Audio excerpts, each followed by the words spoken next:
ତ ପିଲାମାନେ ଆଜି ଆମେ ତୃତୀୟ କ୍ଲାସର ଭାଷା ମହବର ପାଠ 2 ଚାଲ ପ୍ରଶ୍ନ ଉତ୍ତର କରିବା ପିମ୍ପୁଡ଼ି ପାଠର।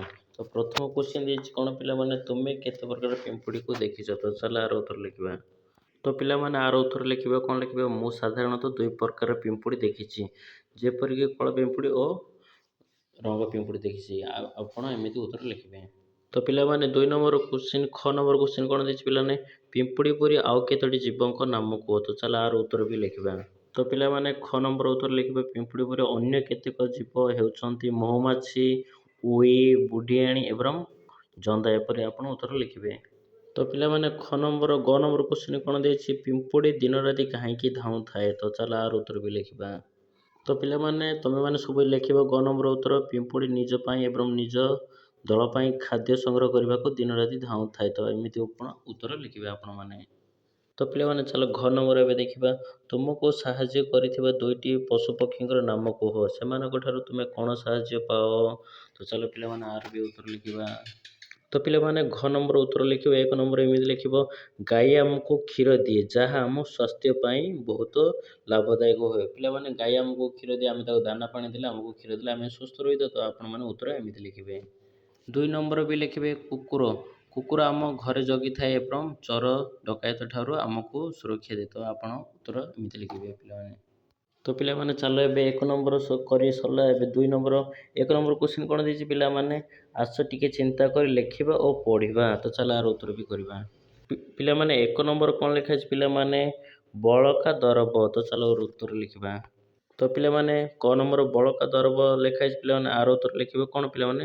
ସାଇତି ଦେଉ। ତାପରେ ଗ ନମ୍ବର କ'ଣ ଦେଇଛି ପିଲାମାନେ? ବନ୍ଧୁ ପରିଜନ। ଆର ବି ଉତ୍ତର ଲେଖିବ ସାଥିରେ ନେଇ। ଗ ନମ୍ବର କ'ଣ ଦେଇଛି ପିଲାମାନେ? ଜଗତ କ ହୋଇ। ତ ଆପଣ ଏମିତି ଲେଖିବେ ତୁ କାରିଗର ଏମିତି ଲେଖିବେ। ତାପରେ ଘ ନମ୍ବର କ'ଣ ଲେଖିଛି ପିଲାମାନେ? ଶୃଙ୍ଖଳାର ସହ ନାମ ତୁ କରୁ। ଉତ୍ତର ଆପଣ ଏମିତି ଲେଖିବେ ପିଲାମାନେ।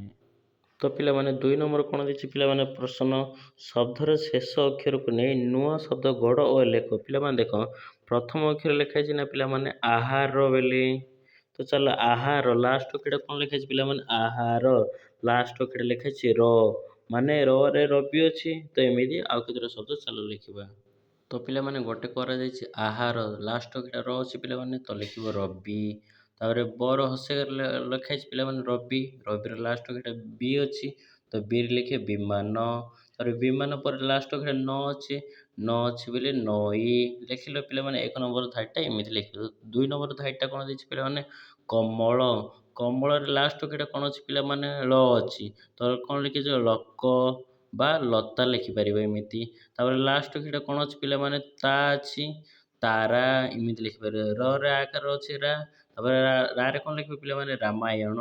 ଏମିତି ଉତ୍ତର ଆପଣ ଲେଖିବେ ପିଲାମାନେ। 2 ନମ୍ବର ସରିଲା। 3 ନମ୍ବର କ'ଣ ଦେଇଛି ପିଲାମାନେ? ବଗିଚା। ବଗିଚାରେ ଲାଷ୍ଟ ଅକ୍ଷରଟା କ'ଣ ଅଛି ପିଲାମାନେ? ଚା ଅଛି। ତ ପିଲାମାନେ ବଗିଚା ଅଛି, ଚା ଅଛି ବୋଲି ଚାଉଳ ଲେଖିବ।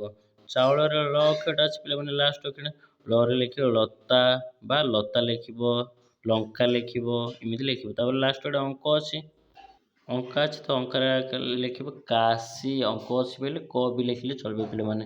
ଆର ଉତ୍ତର ଲେଖିବ କ'ଣ ପିଲାମାନେ? ଲେଖିବ କାଶୀ। ତ ଉତ୍ତର ଆପଣ ପିଲାମାନେ ଏମିତି ଲେଖିବେ। ତ ପିଲାମାନେ 3 ନମ୍ବର କ'ଣ ଲେଖା ହେଇଛି ପିଲାମାନେ? ତଳେ ଦିଆଯାଇଥିବା ବାକ୍ୟ ଗୁଡ଼ିକୁ ପଢ଼। ଏମିତି ଲେଖା ହେଇଛି, ତ ଆପଣମାନେ ଏମିତି ହିଁ ଲେଖିବେ। ଯୁବକଟିଏ ଗଛ ହାଣିବାକୁ ଆସିଲା, ତାକୁ ଦେଖି ପକ୍ଷୀମାନେ ଡରିଗଲେ। ଗଛରେ ବୁଢ଼ା ଶାଗୁଣାଟିଏ ଥିଲା, ସେ ପକ୍ଷୀମାନଙ୍କୁ ଏକାଠି କଲା। ସବୁ ପକ୍ଷୀ ମିଶି ଯୁବକଙ୍କୁ ଘଉଡ଼ାଇ ଦେଲା। ତ ଆପଣ ପିଲାମାନେ ଏମିତି ହିଁ ଲେଖିବେ। ଯେମିତି ଲେଖାଯାଇଛି 3 ନମ୍ବରଟା ସେମିତି ପଢ଼ିବେ ବା ଲେଖିପାରିବେ ଖାତାରେ। ତ ପିଲାମାନେ ନେକ୍ସଟ ପେଜ ଉଲ୍ଟାନ୍ତୁ 11 ପେଜ। 11 ପେଜରେ 1 ନମ୍ବର କ୍ୱେଶ୍ଚିନ୍ କ'ଣ ଦେଇଛି ପିଲାମାନେ? କବିତାକୁ ପଢ଼ ଓ ସେଥିରୁ ମାମୁନି ପିମ୍ପୁଡ଼ିର ଯେଉଁ ସବୁ ଗୁଣ ବିଷୟରେ କହିଛି ତାହାକୁ ଲେଖ। ତ ଚାଲ ଆର ଉତ୍ତର ବି ଲେଖିବା। ତ ପିଲାମାନେ ଗୋଟେ ଲେଖାଯାଇଛି ବୁଦ୍ଧିଆ, ତ ବୁଦ୍ଧିଆ ଲେଖିବେ। ଉଦାହରଣ ଦିଆଯାଇଛି। ତାପରେ 2 ନମ୍ବର କ'ଣ ଲେଖିବେ? ପରିଶ୍ରମୀ, ଆପଣ ଏମିତି ଲେଖିବେ। ଆଉ ଗୋଟେ ଘରରେ କ'ଣ ଲେଖିବେ ପିଲାମାନେ? ଶୃଙ୍ଖଳିତ ଲେଖିବେ। ଆଉ ଗୋଟେ ଘରେ ଲେଖିବେ ଏକତା। ତ ଆପଣମାନେ ପିଲାମାନେ ଏମିତି ଉତ୍ତର ଲେଖିବେ ଆର। ତ ଚାଲ ଏବେ 2 ନମ୍ବର କରିବା। ତ ପିଲାମାନେ 2 ନମ୍ବର କ୍ୱେଶ୍ଚିନ୍ କ'ଣ ଲେଖାଯାଇଛି ପିଲାମାନେ? ଝଡ଼ିରୁ ଶବ୍ଦ ନେଇ ଖାଲି ଜାଗାରେ ଲେଖ ଓ କବିତାଟିକୁ ପୂରଣ କର। ତ ପିଲାମାନେ ଦେଖ ଏଠି ଦେଶରେ ଲେଖାଯାଇଛି, ପିମ୍ପୁଡ଼ି ଲେଖାଯାଇଛି ଆଗକୁ, ତାପରେ ଯାଆନ୍ତି ସତେକି ରେଳ, ଟିକେ ଖାଇବା ପାଇଁ, ବୁଲନ୍ତି ଘର। ତ ପିଲାମାନେ ଯେଉଁ ଡେସ୍ ଦିଏନି ପିଲାମାନେ, ତ ଚାଲ ଆର ଉତ୍ତର ଗୋଟେ ଗୋଟେ କରିକି ଲେଖିବା। ତ ପିଲାମାନେ ସେଇଠି ଲେଖାଯାଇଛି ନା ଗୋଟେ ଦେଶରେ ଲେଖାଯାଇଛି, ତାପରେ ତୁମେ ସେଇଠି ଡେସ୍ରେ ଲେଖିବ ଦେଖ, ତାପରେ ପିମ୍ପୁଡ଼ି ଲେଖାଯାଇଛି ତ ସେଇଠି ଲେଖିବ। ତ ପିଲାମାନେ ସେଇଟାରେ ଲେଖିବ ଶାଢ଼ୀ। ତାପରେ ଦେଖ ପିଲାମାନେ ଆଗକୁ ଲେଖାଯାଇଛି, ଆଗକୁ ତାପରେ ସେ ଡେସ୍ରେ ଲେଖିବ ଆଗ, ତାପରେ ଯାଆନ୍ତି ଲେଖାଯାଇଛି ସେଇଠି ଲେଖିବ ମାଡ଼ି ବା ଧାଡ଼ି ଲେଖିଲେ ବି ଚଳିବ। ତାପରେ ଦେଖ ପିଲାମାନେ ସତେକି ରେଳ, ସତେକି ରେଳ ଲେଖାଯାଇଛି ସେ ଡେସ୍ରେ ଲେଖିବ ଗାଡ଼ି। ତାପରେ ପିଲାମାନେ ଦେଖ ଟିକେ ପାଇବା ପାଇଁ, ତ ଲାଷ୍ଟ ଲେଖାଯାଇଛି ନା ପିଲାମାନେ ଟିକେ ପାଇବା ପାଇଁ, ତ ସେଇଠି ଲେଖିବ ଉପରେ ଆହାର। ତ ପିଲାମାନେ ତା ତଳୁ ବୁଲନ୍ତି ଘର ଲେଖାଯାଇଛି ନା ପିଲାମାନେ, ତ ସେଇ ଡେସ୍ରେ ଲେଖିବ ବାଡ଼ି। ତ ଆପଣ ପିଲାମାନେ ଏମିତି ଉତ୍ତର 2 ନମ୍ବର ଲେଖିବ। ତ ଚାଲ ପିଲାମାନେ ଏବେ 3 ନମ୍ବର ବି ଉତ୍ତର ଲେଖିବା। ତ ପିଲାମାନେ 3 ନମ୍ବର କ'ଣ ଲେଖାଯାଇଛି, ତଳେ ଦିଆଯାଇଥିବା ଅକ୍ଷରକୁ ସଜାଡ଼ି ଶବ୍ଦ ଗଢ଼ ଓ ଲେଖ। 1 ନମ୍ବର କ'ଣ ଦିଆଯାଇଛି ପିଲାମାନେ ପରିମିଶ୍ର, ତାକୁ ସଜାଡ଼ି ତ ଚାଲ ଲେଖିବା ଆର ସବୁ ଯାକ ଉତ୍ତର। ତ ପିଲାମାନେ ସେଇଠି ପରିମିଶ୍ର ଲେଖାଯାଇଛି, ତ ଏଇଠି ଉତ୍ତର ଲେଖିବ ପରିଶ୍ରମ। ତାପରେ ଅସଳକ ଲେଖାଯାଇଛି ପିଲାମାନେ, ଆର ଉତ୍ତର ଲେଖିବ ସକଳ। ତାପରେ ରାଅ ଧାକା ଲେଖାଯାଇଛି ପିଲାମାନେ, ରା ଧାକା ଲେଖାଯାଇଛି, ତ ଆର ଉତ୍ତର ବି ଲେଖିବ। ତ ଆର ଉତ୍ତର ଲେଖିବ ପିଲାମାନେ ଆରାଧିକା। ତାପରେ ଏରିକା ଘର ଲେଖାଯାଇଛି ପିଲାମାନେ, ତ ଆର ଉତ୍ତର ଲେଖିବ କାରିଗର। ତ ଏମିତି ପିଲାମାନେ ଆର 3 ନମ୍ବର ଉତ୍ତର ସରିଲା। ତ ଚାଲ ଏବେ 4 ନମ୍ବର କରିବା।